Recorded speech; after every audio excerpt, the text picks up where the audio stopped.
আমি মীরের বাগানে এসেছি, মীরের বাগান মাজার শরীফ। এখানে এসেছে বড় ভাই রাসেল সাহেব। হ্যাঁ ভাই কেন আসছেন? আমি আসছি মানত করার জন্য। এখানে মানত করলে, হ্যাঁ মানত করলে নাকি যেটা মানত করবো সেটাই পূরণ হয়, সেই জন্য আসছি এখানে মানত করবো। খিচুড়ি খাওয়ার জন্য দুপুরে আসছে, কিন্তু আমরা আসছি সকালে, ঠিক না ভাই?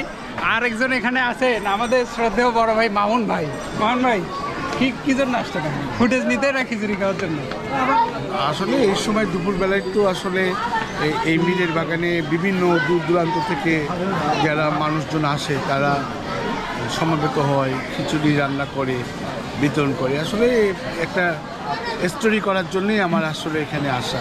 আচ্ছা, মামুন ভাই কিন্তু এসেছে এখানে এই পুরো জায়গাটা নিয়ে একটা হচ্ছে গল্প তৈরি করার জন্য, অর্থাৎ প্যাকেজ ভিডিও। উনি কিন্তু চ্যানেল 24-এর গাইবান্ধা জেলা প্রতিনিধি, তো খুব ভালো মনের একজন মানুষ। ভাই, আমার দর্শকদের উদ্দেশ্যে কিছু বলেন। হ্যাঁ, দর্শকদেরকে শুভেচ্ছা জানাচ্ছি।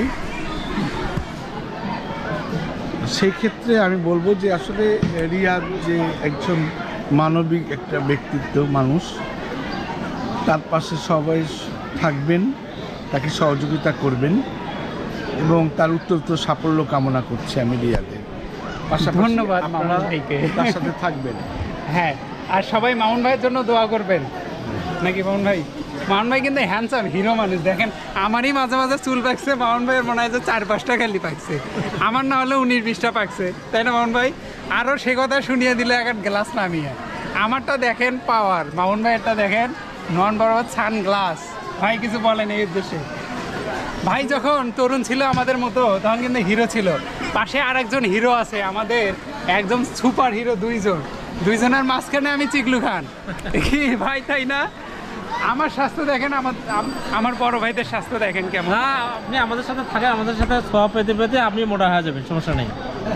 ধন্যবাদ দুইজনকে।